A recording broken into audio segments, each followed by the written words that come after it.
Hello everyone, very good evening. स्वागत है आप सभी का हमारे ऑफिशियल पीडब्ल्यू एप्लीकेशन पर और आपके reserve bank of India grade B phase 2 की फाइनेंशियल सिस्टम की स्पेशल क्लास में आज हम डिस्कस कर रहे हैं मॉनेटरी पॉलिसी पार्ट 2। पिछले क्लास में हमने monetary policy part first discuss किया था। होप सो आप सभी साथियों को सारी बातें क्लियर है। प्लीज कंफर्म करिए आप सभी को मेरी आवाज क्लियर है।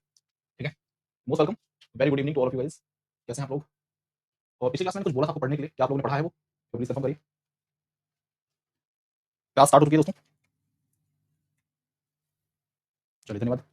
और मैंने आपसे बोला था कि रिजर्व बैंक ऑफ इंडिया के द्वारा या फिर बोल सकते हैं कि आप गवर्नमेंट के द्वारा जो एमपीसी का गठन किया गया था, मॉनेटरी पॉलिसी कमेटी, उसके 3 मेंबर्स जिन्हें गवर्नमेंट ऑफ इंडिया के द्वारा नॉमिनेट किया गया है, उनके बारे में पिछली क्लास में हम चर्चा कर चुके हैं। मैंने आपसे बोला था कि रिजर्व बैंक ऑफ इंडिया की तरफ से जो एमपीसी के मेंबर हैं, उनके बारे में आपको पता करके आना है। क्या आप लोगों ने पता किया? आंसर करिए फटाफट, जानकारी दीजिए।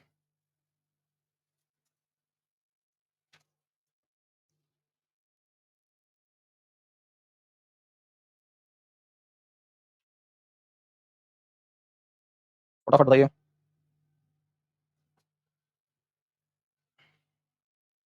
नेहा, केसर, सपना, देव, श्रुति, सभी को वेरी गुड इवनिंग। दोस्तों, पिछली क्लास में हम लोगों ने मॉनेटरी पॉलिसी की शुरुआत की थी और बेसिक बातें पढ़ी थी। मॉनेटरी पॉलिसी है क्या, किस ऑब्जेक्टिव के साथ मॉनेटरी पॉलिसी का गठन किया जाता है, इसका नेचर क्या है, इसमें एमपीसी की जब बात करें मॉनेटरी पॉलिसी कमेटी की, इसे कब गठित किया गया, कौन से सेक्शन में अमेंडमेंट के जरिए किया गया, ये सारी बातें हमने पिछली क्लास में डिस्कस की थी। ठीक है, किसी का भी आंसर यहाँ पर नहीं आया, किसी को जवाब नहीं आया। तो दोस्तों शुरू करते हैं क्लास में। पिछली क्लास में हमने मॉनेटरी पॉलिसी फर्स्ट पढ़ा था पार्ट, और आज हम डिस्कस कर रहे हैं मॉनेटरी पॉलिसी पार्ट सेकंड। ठीक है, बेसिक सा मॉनेटरी पॉलिसी का जो मेन ऑब्जेक्टिव है वो क्या होता है? वो होता है लिक्विडिटी कंडीशंस को मार्केट में मेंटेन रखना, मनी फ्लो को कंट्रोल करना, इन्फ्लेशन को कंट्रोल करना, और इन सब की मदद से हम मॉनेटरी पॉलिसी का मेन ऑब्जेक्टिव है वो होता है फाइनेंशियल स्टेबिलिटी को मेंटेन रखना। ठीक है, ये पिछले क्लास में पढ़ चुके हैं। टारगेट क्या है भाई? इन्फ्लेशन का टारगेट याद रखिएगा हमेशा। इन्फ्लेशन फोरकास्ट जो है फाइनेंशियल ईयर 25 के लिए 4.8। साथ साथ में अगर हम बात करें कि जो क्वार्टर 3 चल रहा था, क्वार्टर 4 चल रहा था, उसमें क्या उम्मीद है? इसके अलावा 4.6% बताई गई है क्वार्टर 1 में 2025-26। ठीक है, और क्वार्टर 2 के बारे में जानकारी दी गई है। तो ये ओवरऑल और क्वार्टर 1 क्वार्टर 2 के बारे में बता दिया गया है। आने वाले वर्ष की बात कर रहे हैं। जीडीपी फोरकास्ट क्या बताई गई थी? 6.6% बताई गई थी। तो मैंने आपको एक बात बोली थी कि जब भी आप मॉनेटरी पॉलिसी रिव्यू देखते हैं, मॉनेटरी पॉलिसी रिव्यू के अंतर्गत आपको किन बातों पर मुख्यतः ध्यान देना है। ठीक है, देखिए, मॉनेटरी पॉलिसी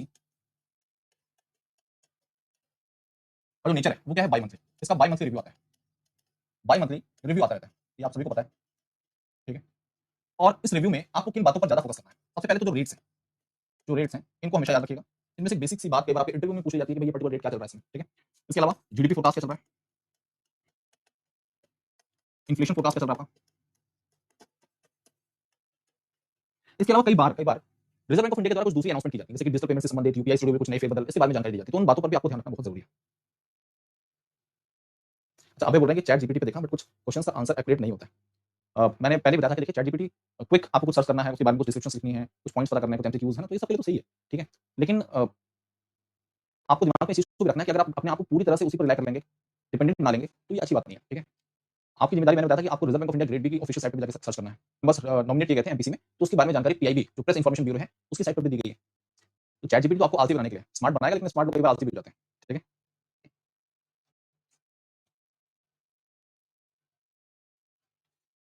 ठीक है, जैसे बाकी यूपीआई से रिलेटेड जो भी अपडेट आती रहती है, अपडेट्स, तो पॉलिसी रिव्यू जब भी आता है, अखबारों के प्रथम पृष्ठ जो है, यानी कि पहला पेज जो होता है, उस पर उसकी खबरें होती हैं, न्यूज़ में इसके बारे में बताया जाता है। इसके आने पर मार्केट में थोड़ी बहुत उथल-पुथल देखी जाती है। ठीक है, अगर रेट्स रिमेन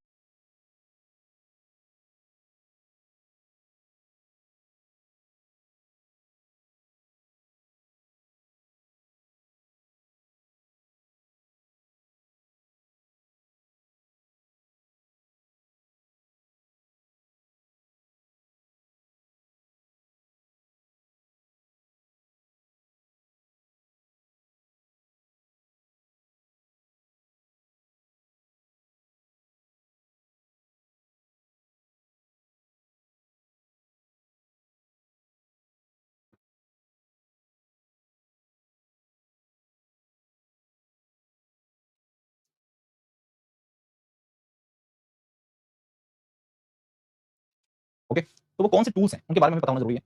मैं अभी तक मैंने क्या बोला, मैं बता देता हूँ।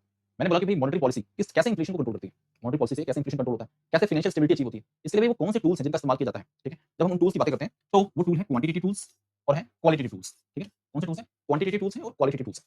जब हम क्वांटिटेटिव टूल्स की बात करते हैं तो ऑब्वियसली बात, इस शब्द को जब करके मार्केट को कंट्रोल करने की बात कही जाती है। ठीक है, और क्वालिटेटिव टूल्स का मतलब है यहाँ पर कुछ गाइडलाइंस की बातें हो रही है, कुछ सब्जेक्टिव, जैसे आरबीआई की कोई गाइडलाइन है, कोई रूल्स रेगुलेशन है, पेनल्टी, फाइन्स। ठीक है, कोई डायरेक्शन इशू किया गया, तो ये क्वालिटेटिव टूल्स के अंदर ये सारी बातें आती हैं, ठीक है। लेकिन जब हम चर्चा करते हैं क्वांटिटी टूल्स की, तो इसके अंतर्गत जो बातें आती हैं वो होती हैं रेट से संबंधित। कुछ हमारे पास इंस्ट्रूमेंट्स हैं जिनके अंतर्गत कुछ रेट्स होते हैं, ठीक है। उन रेट्स में बदलाव करके मॉनेटरी पॉलिसी कमेटी की कोशिश होती है कि हम मार्केट को स्टेबल रखें और लगातार हम फाइनेंशियल स्टेबिलिटी को मेंटेन करें, अचीव करें। उसके लिए क्वांटिटी टूल के अंतर्गत दो इंस्ट्रूमेंट आते हैं, एक आता है डायरेक्ट इंस्ट्रूमेंट और एक होता है इनडायरेक्ट इंस्ट्रूमेंट। जैसे नाम सही लग रहा है कि डायरेक्ट, इसका इंपैक्ट सीधा इकोनॉमी पर, सीधा मार्केट पे पड़ेगा। इनडायरेक्ट का मतलब क्या है, इसका जो इंपैक्ट होगा वो इनडायरेक्टली पड़ता है मार्केट पर। समझिएगा दोनों का मतलब क्या है यहाँ पर। मैं सारी बातों को फिर से एक बार रिकॉल कर दूंगा, बिल्कुल प्रशांत हुई, ठीक है। अभी तक मैंने क्या बताया, मैंने बताया कि भाई आखिर मॉनेटरी पॉलिसी फाइनेंशियल स्टेबिलिटी कैसे अचीव करेगा, कैसे इन्फ्लेशन को कंट्रोल करेगा, ये सारी बातें। तो हम इन बातों की चर्चा करते हैं तो इसके अंतर्गत दो टूल्स आते हैं, यानी कि दो हथियार हैं एमपीसी के अंतर्गत, मॉनेटरी पॉलिसी के अंतर्गत। एक है क्वांटिटेटिव टूल, एक है क्वालिटेटिव टूल। क्वांटिटेटिव टूल नाम से पता चल रहा है क्वांटिटेटिव एप्टीट्यूड वाला हिसाब, यानी कि मैथमेटिकल चीजें हैं, यानी कि यहाँ पर रेट्स की बात की जा रही है, परसेंटेज की बात की जा रही है, नंबर्स की बात की जा रही है, जिसकी मदद से हम मार्केट में डिफरेंट डिफरेंट रेट्स को चेंज करके मार्केट को स्टेबल करने की कोशिश करते हैं। क्वालिटेटिव टूल जो है उसके अंतर्गत कुछ गाइडलाइंस हो सकती हैं, कुछ डायरेक्शंस हो सकते हैं, आरबीआई द्वारा इशू किए जाते हैं, रूल्स हैं, रेगुलेशन है, फाइन्स हैं, पेनल्टीज हैं, जिनकी मदद से कोशिश की जाती है चीजों को कंट्रोल करने की, ठीक है। ओके, जब हम क्वांटिटेटिव टूल की बात करते हैं तो इसके अंतर्गत दो प्रकार के इंस्ट्रूमेंट्स हैं, direct instruments and indirect instruments. देखिए, एक होता है ना कि डायरेक्ट इंस्ट्रूमेंट का मतलब है सीधा हमला कर देना, और इनडायरेक्ट का मतलब है थोड़ा सा चीजों को घुमाकर, कहने का मतलब है कि मार्केट पर सीधा सीधा इंपैक्ट ना पड़ना और लॉन्ग टर्म के लिए इंपैक्ट ना पड़ना, वो शॉर्ट टर्म होगा। डायरेक्ट इंस्ट्रूमेंट जब भी बदलाव होता है उसका इंपैक्ट मार्केट पे लॉन्ग टर्म के लिए होगा और डायरेक्टली बैंकिंग सिस्टम को इंपैक्ट करेगा, मार्केट को इंपैक्ट करेगा। बिल्कुल बताएंगे, थोड़ा थोड़ा वन बाय वन करके आगे बढ़ेंगे ना। अभी तो भूमिका बता रहे थे हम। अब देखिए, जब हम इंस्ट्रूमेंट्स की बात करते हैं, डायरेक्ट इंस्ट्रूमेंट्स, इसके अंतर्गत कौन से टूल्स आते हैं आपके? इसके अंतर्गत जो टूल्स आते हैं वो है सीआरआर, एसएलआर, रीफाइनेंस फैसिलिटी, ठीक है, रीफाइनेंस फैसिलिटी। और इनडायरेक्ट इंस्ट्रूमेंट के अंतर्गत क्या चीज आती है, जैसे LF, liquidity adjustment facility, open market operation, MSS, repo reverse rate जो आता था, बैंक रेट, एसडीएफ, ये सब चीजें क्या है, ये आपके इनडायरेक्ट इंस्ट्रूमेंट के अंतर्गत चीजें आ रही है। ओके, तो डायरेक्ट इंस्ट्रूमेंट का मतलब है यहाँ पर कि जिसका इंपैक्ट मार्केट में लॉन्ग टर्म के लिए हो और दिखता है। अब एग्जांपल के तौर पर इन बातों को वन बाय वन करके पढ़ेंगे, ठीक है। ये सारी बातें समझ चुके हैं कि भाई टूल्स कौन कौन से होते हैं, क्वालिटेटिव होता है, क्वांटिटेटिव होता है, ये क्लियर हो गया आपको। अब इतनी बातें जानने के बाद कुछ और बेसिक कॉन्सेप्ट पर भी आपको फोकस करना है, जैसे कि एनडीटीएल, इसके बारे में आप खूब सुनेंगे। एनडीटीएल होता क्या है, net demand and time liability, जैसे बोलते हैं net demand and time liability का फुल फॉर्म। देखिए, आपके एग्जाम में तो नहीं पूछा जाता, लेकिन कॉन्सेप्ट पूछा जा सकता है कि होता क्या है। आप सभी को पता है कि बैंक मार्केट में लोन इशू करता है और डिपॉजिट एक्सेप्ट करता है, ये सभी को पता है।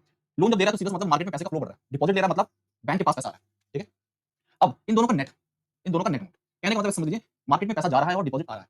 बैंक के पास किसी पर्टिकुलर टाइम पर नेट अमाउंट कितना रहता है डिमांड और टर्म डिपॉजिट में, उसको हम बैंक का एनडीटीएल बोलते हैं। क्या बोलते हैं, बैंक का एनडीटीएल, क्लियर है, ठीक है।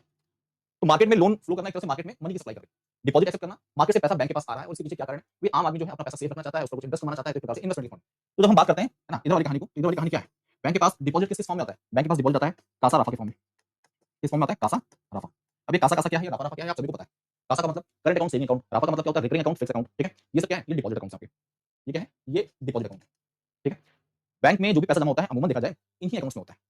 तो किसी पर्टिकुलर टाइम में बैंक के पास नेट डिमांड और टर्म डिपॉजिट कितना है, डिमांड और टर्म डिपॉजिट कितना है। अब देखिए, ऐसे समझिएगा, बैंक में पैसा जमा भी होता है और निकासी भी होती है। लोग बैंक में पैसा जमा भी कर रहे हैं और पैसा निकाल भी रहे हैं। ऐसे समझ लीजिए, आप सभी के पास अकाउंट है, आप सभी ने अपना डिपॉजिट बैंक में जमा कर रखा है, आपके द्वारा बैंक में पैसा जमा भी हो रहा होता है और आप लगातार उनका ट्रांजेक्शन भी कर रहे होते हैं, तो पैसा बैंक में जा भी रहा है और आ भी रहा है। लेकिन किसी पर्टिकुलर टाइम पर बैंक के पास जो भी नेट अमाउंट है उसे क्या बोला जाता है, उसे बोला जाता है बैंक का NDTL, net demand and time liability, ठीक है। ओके, ये बात क्लियर हो गई आपको। बैंक में जो टाइप्स ऑफ डिपॉजिट्स होते हैं बेसिकली कैसे होते हैं, डिमांड डिपॉजिट्स, टर्म डिपॉजिट्स, ठीक होता है। डिमांड क्या आएगा भाई, डिमांड डिपॉजिट का मतलब है जब जरूरत पड़े आपका, आप पैसे का इस्तेमाल कर सकते हैं। वो कौन से अकाउंट होते हैं, current account and saving account, आसान। टर्म डिपॉजिट क्या होता है भाई, ये वो अकाउंट्स हैं जो कि फिक्स टाइम के लिए पैसा रखा जाता है। इसमें आता है आपका रिकरिंग अकाउंट, फिक्स अकाउंट, आरडीएफडी जैसी चीज आती है इसके अंतर्गत, ठीक है। अब एक टर्म लगातार सुनाई दे रहा है कि भाई ये क्या है, लिक्विडिटी एडजस्टमेंट फैसिलिटी। देखिए, बहुत बेसिक सी बात है सब, आप 2 से 3 बार जब पढ़ेंगे इस 3 शब्दों को तो आपको खुद लगेगा कि मार्केट में लिक्विडिटी को एडजस्ट करने के लिए जो फैसिलिटीज अवेलेबल हैं रिजर्व बैंक ऑफ इंडिया के द्वारा बैंकों के लिए, उन फैसिलिटीज को हम क्या बोलते हैं, एलएफ बोलते हैं। अब किस तरह से बैंक अगर उनके पास पैसा ज्यादा है तो कैसे वो मार्केट में उसे इन्वेस्ट करते हैं, या पैसा कम है तो कैसे अपनी जरूरत को पूरा करते हैं, उसी के बारे में लिक्विडिटी एडजस्टमेंट फैसिलिटी के अंतर्गत बताया गया, जानकारी दी गई है, ठीक है। ओके, बढ़ आगे। अभी तक की सारी बातें आपको क्लियर होंगी, कोई दिक्कत परेशानी तो बेफिक्र होकर बोल सकते हैं। अभिषेक जी देखिए, अबे अबे अबे जी, लिक्विडिटी हर जगह इस्तेमाल, आपके पास लिक्विडिटी कितनी है, तरलता का मतलब है कैश कितना है आपके पास, रेडी कैश कितना है, समझ लीजिए, ठीक है, जिसका आप इस्तेमाल कर पाए, कर सके जरूरत पड़ने पर। आप किसी ऐसे इन्वेस्टमेंट इंस्ट्रूमेंट में इन्वेस्टमेंट कर रहे हैं जहां पर पैसे की लॉकिंग लग जा रहा है। लॉकिंग का मतलब होता है कि एक फिक्स टाइम के लिए पैसा आपका डिपॉजिट हो चुका है, विड्रॉ नहीं कर सकते, यानी कि वहां लिक्विडिटी वाला फीचर नहीं है ना। आपने किसी ऐसी जगह पर पैसा जमा कर रखा है, आपने पैसा इन्वेस्ट कर रखा है, जब जरूरत पड़े तो आप निकालो पैसा, क्लियर है। अब देखिए, हमने सबसे पहले आपको बताया कि हम आपको पढ़ाएंगे डायरेक्ट इंस्ट्रूमेंट्स, क्या पढ़ाएंगे, डायरेक्ट इंस्ट्रूमेंट्स।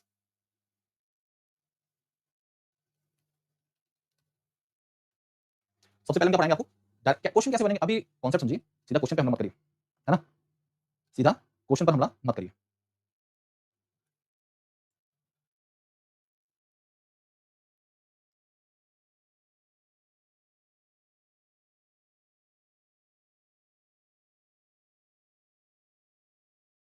ठीक है, क्लियर है। तो क्वेश्चन कैसे बनेंगे बता दिया जाएगा, पहले एक कॉन्सेप्ट क्लियर होगा तो उसके बाद क्वेश्चन होंगे, ठीक है। आगे तो एसएलआर क्या होता है, हम पढ़ने जा रहे हैं सबसे पहले क्वांटिटेटिव इंस्ट्रूमेंट्स और क्वांटिटेटिव टूल्स के अंतर्गत डायरेक्ट इंस्ट्रूमेंट्स के बारे में बात कर रहे हैं। डायरेक्ट इंस्ट्रूमेंट के अंतर्गत सबसे पहले आप क्या पढ़ रहे हैं, एसएलआर पढ़ रहे हैं। तो आप क्या पढ़ रहे हैं, आप इस समय सबसे पहले क्वांटिटेटिव टूल्स टूल्स और इसके अंतर्गत डायरेक्ट इंस्ट्रूमेंट पढ़ना शुरू करें, ठीक है। सबसे पहला जो पढ़ने जा रहे हैं वो है क्या, वो है आपका, वो है एसएलआर, स्टैट्यूटरी लिक्विडिटी रेशियो। इस समय करंट एसएलआर कितना चल रहा है, कमेंट कौन सा करिए। एसएलआर कैसे मेंटेन किया जाता है, SLR is maintain in the form of gold, government securities, foreign reserve यानी कैश के फॉर्म में। लिमिट कोई मिनिमम लिमिट नहीं है, बट मैक्सिमम लिमिट क्या है, 40% है, 40% की मैक्सिमम लिमिट है, ठीक है। कहां कहां बताया गया, इसके बारे में जानकारी दी गई है, सेक्शन 24 और section 56 of the banking regulation act 1949, maintenance of statutory liquidity ratio, इसके बारे में जानकारी दी गई है। अब अजय जी एग्जाम में क्वेश्चन यहां से दिए गए हैं, उनमें से सही कौन सा नहीं है, तो यानी कि आपको सारे के सारे पॉलिसी रेट्स पता होनी चाहिए, सारे के सारे रिजर्व रेशियोज के बारे में जानकारी होनी जरूरी है। दूसरी बात आपसे पूछा जा सकता है बेसिकली कि एसएलआर के बारे में जानकारी कौन कौन से सेक्शन में दी गई है और कौन से एक्ट में दी गई है। एसएलआर के बारे में जानकारी कौन कौन से सेक्शंस और कौन से एक्ट में दी गई है, फटाफट आंसर करिए, ठीक है। कौन कौन से सेक्शन में दी गई है, कौन कौन से एक्ट में दी गई है। डोंट वरी, देखिए जब भी आपको कोई दिक्कत परेशानी होगी मैं रुक जाता हूं, ठीक है। आपको ऐसा नहीं लगना चाहिए कि मैं लगातार बोले जा रहा हूं। तो भाई देखिए सबसे पहली बात, करंट एसएलआर कितना चल रहा है, 18% चल रहा है। एसएलआर कौन मेंटेन करता है, बैंक मेंटेन करता है। एसएलआर कौन मेंटेन करता है, देखिए यहां पर पिक्चर बनी हुई है, आपके लिए चित्रकारी की गई है कि एसएलआर किसके पास कौन मेंटेन करता है, बैंक अपने पास करता है मेंटेन। किसका हिस्सा मेंटेन करता है, किसका परसेंटेज मेंटेन करता है, बैंक अपने एनडीटीएल का एक परसेंटेज अपने पास रखता है, वो कितना परसेंट है, 18% है, इसका 18% ऑफ एनडीटीएल। और ये 18% ऑफ एनडीटीएल जो मेंटेन कर रहा है बैंक, वो किस फॉर्म में करता है, गोल्ड के फॉर्म में, गवर्नमेंट सिक्योरिटीज के फॉर्म में, कैश फॉरेन रिजर्व के फॉर्म में। आमतौर पर जब आपके द्वारा कोई भी इन्वेस्टमेंट किया जाता है तो आपकी कोशिश ये होती है ना कि आप जो भी अच्छे इन्वेस्टमेंट इंस्ट्रूमेंट्स उनमें करें। तो ऐसे बैंक भी करता है कि भाई हम गवर्नमेंट सिक्योरिटीज में करेंगे इन्वेस्टमेंट, जो रिस्क फ्री है, वो गोल्ड में करेंगे, प्रीशियस मेटल है, फॉरेन रिजर्व में करेंगे, क्योंकि इसका बहुत ज्यादा इंपैक्ट हमारे मार्केट पर पड़ता है, हमारे रुपए की वैल्यू पर पड़ता है। इस समय अगर हम बात करें, रुपया डॉलर के मुकाबले कितना चल रहा है, आपको पता है, डॉलर के मुकाबले कितना चल रहा है, आंसर करिए। रुपया डॉलर के मुकाबले कितना चल रहा है, बताइए आपको।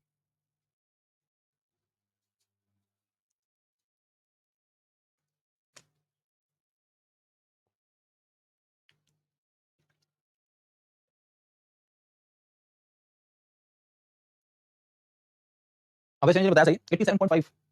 और ये बहुत अच्छी बात नहीं है, उन लोगों की अच्छी बात होगी जो विदेशों में कमा रहे होंगे और पैसा देश में भेज रहे होंगे, तो वो जब डॉलर्स में अर्न करते हैं ना तो वो खुश होते हैं, बोलते हैं डॉलर की वैल्यू बढ़ गई है। तो ऐसे समझिए कि डॉलर मजबूत हो रहा है यानी कि रुपया कमजोर हो रहा है, और इससे हमारी अर्थव्यवस्था को नुकसान पहुंचता है, ठीक है। तो इसीलिए कोशिश की जाती है कि जो फॉरेक्स है हमारा वो मजबूत रहे हमेशा, ठीक है। 83 नहीं 87.5 हो चुका है, आज बिल्कुल सही जवाब आपका, शिंदे जी आपका जवाब एकदम परफेक्ट है, ठीक है। तो ये सारी बातें आपको क्लियर है। अब क्वेश्चन दिमाग में आएगा कि आखिर बैंकों को एसएलआर क्यों मेंटेन करना पड़ता है। एकदम वैसे ही सोचिए, आप आपकी जॉब लगी, आप बैंकर बन गए, घर वाले बड़ी उम्मीद पाले हुए थे आपसे, तो जब आप अर्न करेंगे, आपकी जब सैलरी आएगी, तो घर वाले आपको बहुत ध्यान देंगे, ठीक है जी, कि बेटा पैसा फिजूल खर्ची नहीं करनी चाहिए और संभाल के रखना है, इन्वेस्टमेंट अच्छा करना है, कुछ पैसा म्यूचुअल फंड में डाल दो, कुछ पैसा एलआईसी में डाल दो, कुछ पैसा आप अपना किसी दूसरे सेविंग इंस्ट्रूमेंट्स में कर दो। इससे क्या होगा, पैसा आपका सेफ रहेगा, बोलते हैं ना सर। और आपने लगातार ऐड तो देखते रहते हैं म्यूचुअल फंड सही है, तो ये ज्ञान जो मिल रहा है आपका, ये सही ज्ञान होता है कि आपके पास जो पैसा आ रहा है उसका आपको कुछ हिस्सा इन्वेस्ट करना चाहिए, और एक कोशिश करनी चाहिए कम से कम बड़ा हिस्सा करने का। और ये क्यों इन्वेस्ट किया जाता है, ये इसलिए किया जाता है जब कभी आपको पैसे की जरूरत, इमरजेंसी सिचुएशन में आप उस पैसे का इस्तेमाल कर पाएं। इन्वेस्टमेंट के साथ आपकी जो बोल सकते हैं कि जो आपकी वेल्थ है वो तो एनहांस हो ही रही है, लेकिन साथ साथ में जरूरत पड़ने पर आपका आपके पास पैसे की उपलब्धता हो, आप उस पैसे का इस्तेमाल कर पाएं, ठीक है। तो बैंक हमारी इकोनॉमी को चला रहे हैं, एक तरह से देखा जाए हमारे बैंक जो है हमारी इकोनॉमी को रन कर रहे हैं। मार्केट कैसे चलती है, मार्केट मनी के फ्लो से चलती है, पैसा मार्केट में दौड़ रहा है, और इनका सोर्स क्या है, इनका सोर्स बैंक है। अगर देश में बैंकों की जो स्थिति है वो अच्छी नहीं रहेगी तो उसका इंपैक्ट सीधा इकोनॉमी पर पड़ेगा। उदाहरण के तौर पर वर्ष 2008, ईयर 2008 इकोनॉमिक क्राइसिस, जिसने विश्व अर्थव्यवस्था को बहुत नुकसान पहुंचाया, उसके पीछे सबसे बड़े कारण बैंक बताए जाते हैं। और इसलिए 2008 के बाद बैंकों की स्थिरता को बनाए रखने के लिए, स्टेबिलिटी को मेंटेन रखने के लिए लगातार बेसल नॉर्म्स, बेसल थर्ड को इंप्लीमेंट करने की बात कही गई, और साथ-साथ में कई दूसरी गाइडलाइंस भी इंप्लीमेंट की गई इंटरनेशनल स्टेज पर, ठीक है। अब सोचिए सर कि बैंक के पास एसएलआर के फॉर्म में ये सारी चीजें, कभी इकोनॉमी में क्राइसिस आती है, क्राइसिस आई है, तो देखिए यहाँ पर क्या बोला गया, यहाँ पर बोला गया ज्यादा मैक्सिमम 40% ऑफ एनडीटीएल बैंक से बोला जा सकता है मेंटेन रखने के लिए। बट आपने देखा यहाँ पर लिखा हुआ नो मिनिमम, मिनिमम क्राइटेरिया कुछ भी नहीं है। यानी कि जरूरत पड़ने पर ऐसा भी हो सकता है कि reserve bank of India SLR zero कर दे, एक ऐसी सिचुएशन मार्केट में हो कि मार्केट में मनी का फ्लो बहुत रिस्ट्रिक्ट हो गया हो, कैश का फ्लो बिल्कुल भी ना हो, तो भाई आपके पास अगर कोई अचानक से इमरजेंसी सिचुएशन आ जाती है और पैसों की रिक्वायरमेंट है, तो इन्वेस्टमेंट किस काम का है, उसी काम का तो है। मान लीजिए कोई मेडिकल इमरजेंसी आ गई, पैसे नहीं है आपके पास, तो भाई उस इन्वेस्टमेंट को ब्रेक करोगे ना, विड्रॉ करोगे ना, यही तो इमरजेंसी है, इसलिए तो पैसा कमा रहे हो कि जरूरत पड़ने पर उसका इस्तेमाल हो पाए, ठीक है। तो बैंक के पास अगर इमरजेंसी है तो इसीलिए बोला जाता है कि बैंक के लिए reserve bank of India SLR zero भी कर सकता है, और इसलिए मिनिमम कंडीशन कितनी रखी गई है, नो मिनिमम रखी गई। दूसरी बात समझिएगा, आप बोलेंगे सर मैक्सिमम 40 क्यों रखी गई, आप मुझे बताइए आप जितना कमाएंगे क्या सारा का सारा इन्वेस्ट कर देंगे, आपको अपने खर्चे पानी के लिए, घूमने टहलने के लिए, मौज मस्ती करने के लिए तो पैसे चाहिए ना। ऐसे ही जीवन यापन करने के लिए तो पैसे की जरूरत पड़ती है, तो बैंक को रन करने के लिए, बैंक के बेसिक ऑपरेशंस जो हैं मार्केट में लैंड करने के लिए, है ना, इन सब के लिए पैसे की रिक्वायरमेंट होगी। अगर बैंक के लिए एसएलआर 100% कर दिया जाएगा तो बैंक क्या खाएगा, क्या कमाएगा। तो उसकी मैक्सिमम लिमिट 40 रखी गई है, लेकिन इस समय कितनी चल रही है, 18% चल रही है। जरूरत पड़ने पर इसे मिनिमम यानी कि जीरो भी किया जा सकता है, ठीक है।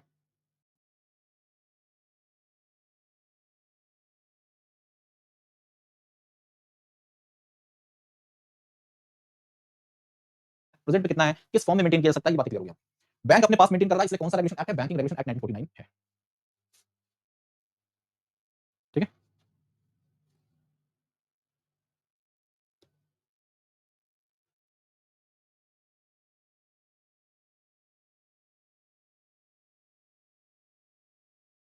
बढ़ते आगे। अगला जो इंपॉर्टेंट रेशियो है रिजर्व रेशियो, वो होता है कैश रिजर्व रेशियो, सीआर। जब हम सीआर की बात करते हैं तो हमने आपको पहले बताया सीआर कौन मेंटेन करता है, बैंक अपने पास मेंटेन करता है, bank reserve bank of India के पास इस रेशियो को मेंटेन करता है। ठीक है, किसके पास मेंटेन करता है? Bank reserve bank of India के पास इस रेशियो को मेंटेन करता है। ओके, तो लिखा हुआ है bank have to maintain a percentage of NDTL with reserve bank of India, और वही जो परसेंटेज जिसकी बात कर रहे हैं वो परसेंटेज क्या है? वो परसेंटेज आपकी सीआर है। सीआर कितना चल रहा है इस समय? सीआर कितना चल रहा है इस समय? सीआर चल रहा है 4.0%। कितना चल रहा है? 4.0% चल रहा है। ठीक है, CR is equal to 4.0% of NDTL. Clear? Bank have to maintain it only in cash, bank को केवल कैश के फॉर्म में मेंटेन करना है। लिमिट कोई भी मिनिमम कोई भी मैक्सिमम नहीं, जरूरत पड़ने पर सीआर किसी पर्टिकुलर टाइम के लिए 100% भी किया जा सकता है। श्रुति बेटा, आपका जो क्वेश्चन है वो इस समय समझाने लायक नहीं है ना। डॉलर्स की वैल्यू की बात करें तो इंटरनेशनल ट्रेड है, उसमें पेट्रोलियम प्राइसेस हैं, ठीक है, बहुत सारी चीजें होती हैं। International trade, petroleum prices, okay, ये सब वो इंपॉर्टेंट फैक्टर माने जाते हैं जिससे हम अपनी करेंसी की वैल्यू जो है, तो ये जो ट्रेड की बात कर रहा हूं मैं, बात कर रहा हूं फॉरेन ट्रेड की बात कर रहा हूं यहाँ पर, जो भी हमारा एक्सपोर्ट इंपोर्ट होता है। ठीक है, आप देखते होंगे हमेशा पेट्रोलियम प्राइसेस पर बहुत फोकस किया जाता है, तो ये कुछ ऐसे बड़े इंपॉर्टेंट हो सकते हैं कि फैक्टर्स हैं जिनके आधार पर आपकी करेंसी की वैल्यू डिपेंड करती है। ठीक है बच्चे, अभी के लिए इतना काफी। तो सीआर के बारे में बेसिक बात पता चल गई। देखिए यहाँ पे लिखा हुआ नो मिनिमम नो मैक्सिमम। अब सोचिए आप इन्वेस्टमेंट कर रहे हैं, ठीक है, आप इन्वेस्टमेंट कर रहे हैं, या फिर जैसे यहाँ पर बात की जा रही है कि बैंक जो है आरबीआई के पास पैसा रख रहा है, एकदम वैसे ही जैसे आपके घर वालों ने आपको बोला कि आप पैसा एलआईसी में डाल दीजिए, म्यूचुअल फंड में डाल दीजिए, इस इंस्ट्रूमेंट में डाल दीजिए, और एंड में बोला कि कुछ पैसा बेटा घर पर भी भेजा करो, 1 साल से लेकर 25 साल तक पाल पोस से बड़ा किया, तुम्हें इतना पैसा खर्च किया, जो डिमांड थी पूरी की, कुछ पैसा तुम्हारी जिम्मेदारी बनती है, कुछ पैसा घर पर भी भेजा करो, एटलीस्ट 15,000 10,000 भेज दिया करो। एकदम वैसे ही जैसे reserve bank of India bank से बोलता है कि आपको अपने एनडीटीएल का कुछ परसेंटेज कहाँ रखना है? मेरे पास रखना है, आरबीआई के पास। तो आरबीआई कौन हो गया? अगर आप अपने एग्जांपल लेके चलोगे तो आरबीआई आपके घर वाले हो गए, और बैंक कौन है? बैंक आप है। बैंक कौन है? आप है। सीआरआर सब चल रहा है 4% of NDTL. Bank have to maintain it only in cash, limit no minimum no maximum. मतलब ऐसा भी सकता है कि सीआरआर 0 कर दिया जाए, ऐसा सकता है सीआर किसी पर्टिकुलर टाइम के लिए 100 कर दिया जाए। ठीक है, अब किसी पर्टिकुलर टाइम के लिए 100% का मतलब क्या होता है? जैसे कि आपको एक एग्जांपल समझा देते हैं। डिमोनेटाइजेशन याद है आप लोगों को? डिमोनेटाइजेशन, डिमोनेटाइजेशन कब की बात है? 8 नवंबर 2016 को ये अनाउंस हुआ था, और 9 नवंबर से लागू हुआ था, 9 नवंबर से कंटिन्यू। अब आप सोचिए कि जब नोटबंदी अनाउंस की गई तो जो हमारे देश की जनता है, जो इंडियंस है, इंडियन पॉपुलेशन जो है, वो अपना पैसा कहाँ जमा करेंगे? जो भी उनके पास 500 1000 की नोट थी वो कहाँ जाके जमा करेंगे? वो जाके जमा करेंगे बैंकों के पास। कहाँ जाके जमा करेंगे? बैंकों के पास जमा करेंगे। अब जब ये पैसा बैंक में आ रहा है तो बैंक की जो लिक्विडिटी है, बैंक के पास जो पैसा कैश में होगा, लिक्विडिटी होगी, वो बढ़ेगी या घटेगी? बढ़ेगी ना, बढ़ेगी घटेगी? ऑब्वियस बात है बढ़ेगी। तो जब बैंक के पास लिक्विडिटी बढ़ेगी तो बैंक ये सोचेगा जरूर, बैंक तो एक इंस्टीट्यूशन है, प्रॉफिट कमाने के लिए बना है, वो सोचेगा कि मार्केट में हम लोन क्या कर दें? मार्केट में हम लोन चीप कर दें, सस्ते कर दें, लोन पर इंटरेस्ट रेट क्या कर दिया जाए? कम। तो लोन पर इंटरेस्ट रेट कम होगा तो ऑब्वियस सी बात है, लोन की जो डिमांड है, तो लोन की डिमांड है वो बढ़ेगी, बढ़ेगी। और इसका मतलब ये है कि मार्केट में जो मनी का फ्लो है, देखिए मनी फ्लो है वो भी बढ़ेगा, तो इसका इंपैक्ट किस पर पड़ेगा? इन्फ्लेशन पर पड़ेगा, इन्फ्लेशन बढ़ेगा। बेटा ये बताओ, जो नोट बंद हो गई, क्या उसके बदले में आपको पैसा नहीं मिला था क्या? आपके पास मान लीजिए 10,000 रुपए थे, 500 और 1,000 रुपए के, तो 500 और 1,000 रुपए आपने बदल दिए, आपने बैंक में जमा कर दिया, वो पैसा आपके खाते में चला गया, सारा का सारा पैसा आपने थोड़ा कैश वापस ले लिया उनसे, कन्वर्ट कर दीजिए, चेंज कर दीजिए। आमतौर पर लोग बैंकों में ही तो पैसा जमा करते थे अपना, बोला तो पैसा बैंक में जाएगा तो सीधा सा मतलब है बैंक में पैसा बढ़ेगा, आप ज्यादा ऊपरी कमाई करोगे। ऊपरी कमाई समझते हैं ना आप लोग? बहुत सारी हमारी जॉब्स हैं सरकार में, सरकारी जॉब्स जहाँ पर एक्स्ट्रा इनकम बहुत होती है, तो जो वो एक्स्ट्रा इनकम होती है वो अकाउंट में लेता नहीं, वो आमतौर पर आदमी कैश के फॉर्म में लेता है, तो कैश लेगा तो घर में रखेगा ना, तो जब घर से पकड़ा जाता है पैसा, अलमारी भर के पैसा निकला, गद्दे भर के पैसा निकला, सोफा के अंदर पैसा निकला, वही सारी बात है। तो देखिए, और रिजर्व बैंक ऑफ इंडिया का काम क्या है? मॉनेटरी पॉलिसी का काम क्या है? इन्फ्लेशन को कंट्रोल करना। तो इस समय क्या किया जा सकता था? इस दौरान सीआरआर को बढ़ा दिया जाए, हमेशा के लिए नहीं, रेगुलर पीरियड, डेली बेसिस पे नहीं, एक पर्टिकुलर पीरियड के लिए। मान लीजिए ऐसे किया गया कि 20 नवंबर से 20 दिसंबर तक के लिए, 20 नवंबर से 20 दिसंबर के लिए सीआरआर जो है, ठीक है, वो क्या हो गया? 100% कर दिया गया। कई बार इसको हम इंक्रीमेंटल सीआरआर का भी नाम देते हैं। क्या बोलते हैं? Incremental CRR. इससे संबंधित क्वेश्चन आपके एग्जाम में बना हुआ है। अब इसका मतलब ये होता है कि बैंकों में जो भी पैसा आएगा, ठीक है, 20 नवंबर से 20 दिसंबर के बीच में जो भी फ्रेश कैश बैंक में आ रहा है, वो सीधा सीधा बैंक आरबीआई के पास सुपुर्द कर दे रहा है। तो बैंक में कोई नया फ्रेश कैश तो नहीं आएगा, जो पहले से बैंक के पास डिपॉजिट वही रहेगा बैंक के पास। तो मार्केट में उसके पास फ्लो करने के लिए नई करेंसी नहीं आ रही है, जो पुराना कैश मैनेजमेंट है वही है। तो इससे मार्केट में इन्फ्लेशन क्या वो नहीं बढ़ेगा, कंट्रोल रहेगा, क्योंकि मार्केट में लोन सस्ता नहीं किया जा रहा है, जैसे चीज चल रही थी वैसे चलेगी। तो इस तरह से चीजों को बैलेंस रखा जाता है, और इस कारण से ही इन इंस्ट्रूमेंट्स को डायरेक्ट इंस्ट्रूमेंट का नाम दिया जाता है। आपको सोचिए कि बैंकों के लिए एसएलआर 40% कर दिया गया, तो इसका इंपैक्ट किस पर पड़ेगा? बैंक पर पड़ेगा, क्यों? बैंक के पास 100 रुपए खर्च करने के लिए थे, अब बैंक 40 उसमें से अपने पास जेब में रखेगा और केवल 60 रुपए खर्च करने के लिए। ऐसे समझ लीजिए, आपको डेली 100 रुपए पॉकेट मनी मिलती थी, आप उस 100 रुपए का इस्तेमाल अपने तरीके से करते थे। आपके घर वाले ने बोला बेटा अब 100 रुपए तो दिए जाएंगे, लेकिन आपको डेली शाम को 40 रुपए बचा के लाने हैं और 60 रुपए खर्च कर सकते हैं। आपकी जो पहले दिनचर्या थी, आप सुबह निकलते ही पहले चाय और बन मक्खन खा लेते थे, 30 रुपए खर्च कर देते थे, 15-20 रुपए आपके किराए में जाते थे। फिर आप जब आपकी कोचिंग जो भी आप पढ़ रहे हो जहाँ पर मूड कर गया थोड़ा बहुत चाय पीने का, फिर दोपहर में फिर जाके चाय पीते थे, फिर शाम को फिर जाके चाय पीते थे, वापस आते थे, 100 के 100 रुपए उड़ा के आते थे। अब क्या है, 40 रुपए आपको जेब में रखने ही है, तो इसका मतलब अब सुबह-सुबह आप कटिंग चाय पियोगे, बन मक्खन के दोनों बन नहीं खाओगे, एक-एक पीस बोलोगे हाफ दे दीजिए मुझे। शाम की वाली चाय स्किप कर दोगे, दोपहर वाली स्किप कर दोगे, तो क्या आपको 40 मेंटेन करना है। आप ऐसे सोचिए, आपके द्वारा जो मार्केट में मनी का फ्लो किया जा रहा था वो क्या हो गया है? रिस्ट्रिक्ट हो गया है। तो इसका इंपैक्ट मार्केट पे पड़ेगा नहीं क्या? अगर हर आदमी के साथ ऐसा ही होगा तो ऑब्वियस सी बात है मार्केट में मनी का फ्लो रिस्ट्रिक्ट होगा और इससे क्या होगा? इन्फ्लेशन मार्केट में क्या हो जाएगी? कम, क्योंकि मनी के फ्लो अगर बढ़ गया है तो उससे इन्फ्लेशन बढ़ेगी, कम हो गया है तो इन्फ्लेशन घटती है। मार्केट में किसी चीज़ की डिमांड में कमी है तो ऑब्वियस सी बात है वो चीज़ सस्ती हो जाएगी। आपको इस बात का पता होगा, ठीक है? क्लियर है? आप जितने भी दोस्त साथी मेरे समय सेशन में जुड़े हुए हैं, एक बार प्लीज़ कंफर्म करिए आप सभी साथियों को ये सारी बातें क्लियर हो रही हैं, कोई दिक्कत परेशानी तो नहीं है?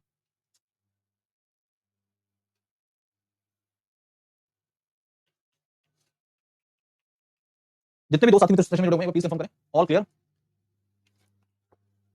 और सवाल का सही जवाब दीजिए।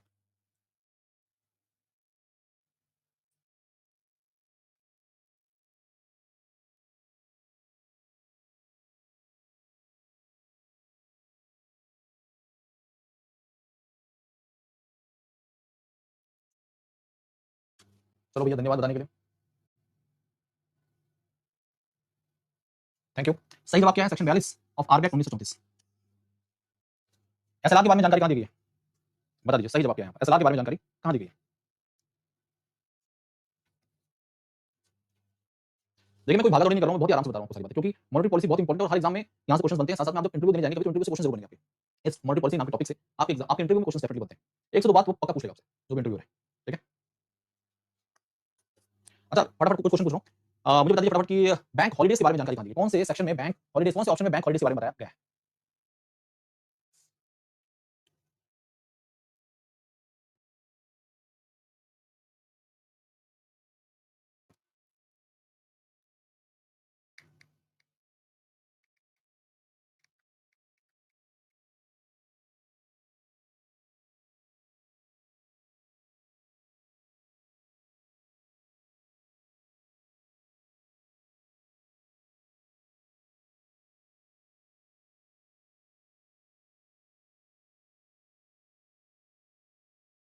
तो चलिए बहुत अच्छी बात है, यहाँ पर आंसर आ रहे हैं।